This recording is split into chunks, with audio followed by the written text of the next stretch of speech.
Hello, it is Foundation Friday, December 8th, 2023. Steve Sipress here with another in our multi-part series on the fantastic foundational book, 2,239 Tested Secrets for Direct Marketing Success, compiled by the great Denny Hatch and Don Jackson.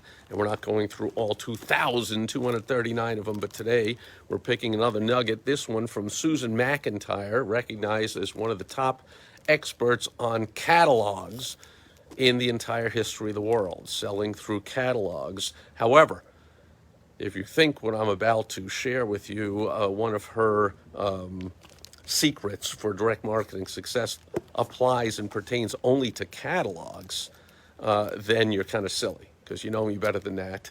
And hopefully yourself, you are not someone who looks at great suggestions for your advertising, marketing, and sales and says, oh, that doesn't apply to me because X, Y, Z. So first I'll share the point here. These are out of 32 points. It's Susan McIntyre's 32-point checklist for starting a catalog. But as I just said, this is true for starting any offer in any way. And that's the O and the W of the WOW strategy. The first W stands for the who, your ideal target, prospect for your irresistible offer. And then you figure out the ways to use to get that irresistible offer in front of that ideal target who. Catalogs, one of the ways, but so are hundreds, if not thousands, of other ways, from advertising and email marketing and Google pay-per-click ads and Facebook ads and video ads and text ads and phone calls and cold emails and mailing postcards and meeting someone in person, speaking from a stage, on and on and on. There are all kinds of ways. So this pertains not only to catalogs, but I'm going to suggest and share with you that it pertains to every single way you want to use for your selling. Susan McIntyre says first of all, she goes through 32 points in a checklist for starting a catalog, what to do, what not to do, how to pick the products, how to pick the pricing, how to set them up, how to place them, how to arrange the catalog, what size it should be, what color it should be, this, that, whatever. But she does say all the focus groups in the world won't tell you what will happen when you finally mail the first catalog. So you can sit there, and I see people hemming and hawing over which image do you think I should use and which headline is better, and in all kinds of mastermind groups. I run multiple mastermind groups and coaching groups, and I'm a member of others, and I have been for years and decades. And people are always asking their fellow group members, hey, what do you think of the subject line of this email? Hey, what do you think of this headline here? What do you think of these 3 different offers I might put out? What do you think of this email? What do you think of this image from my website or my ad?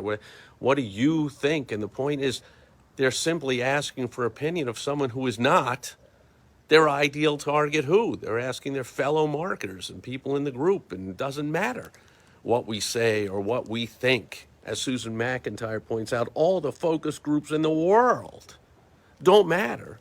Compare with actually just putting that offer in front of your ideal target who. So put that offer in front of your prospect, see what they think, let them vote with their pocketbooks.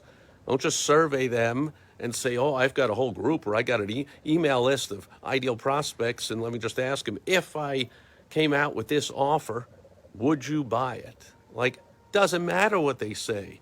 That's the equivalent to a focus group. Doesn't matter what they say. They won't tell you what will happen when you finally mail the first catalog. They won't tell you what will happen when you finally put that offer out. When you finally send an email the next day and say, oh, well, so many people said they want it, here's the offer, and then crickets. I've seen that happen way, way, way too many times to me and to people I care about, people I know about, clients, friends, associates.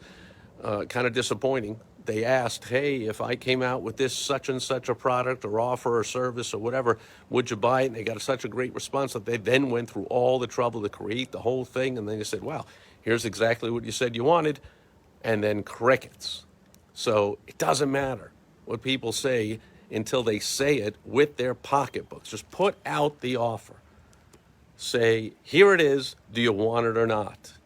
And then all the focus groups and all the mastermind groups and all of the books and and the videos and website, any experts, me, anybody else that told you what they think will work or it won't. The only people that can tell you what will work and what won't is your audience, your prospects, your ideal target who, and they can't tell you with their opinion or with their yeah, sure, or their survey. The only vote that matters, I mean, they can, but it doesn't matter. The only vote that matters is their vote with their pocketbooks. Do they buy it or not? And we can get into a lot more about this, about when and how you then create that product or service, what's the right timing on that. But please, please, please, don't think that you should ask me or any other expert or any of your employees or any of your friends or family members or even your prospect list what they think, instead of just put the offer in front of the people you think have that problem that your offer can solve. And if they buy it, that's a vote yes. And if they don't, it's a vote no. And basically, no other vote matters. That works for catalogs and every other way of doing advertising, marketing, and sales. And that is one of the 2,239 tested secrets for direct marketing, advertising, sales success, compiled by the great Denny Hatch. That'll do it for Foundation Friday, December 8th, 2023. Thanks, everyone, being here live. Watch it on the replay. I'll be back with you again tomorrow on Social Media Saturday. Until then, over and out. Bye-bye.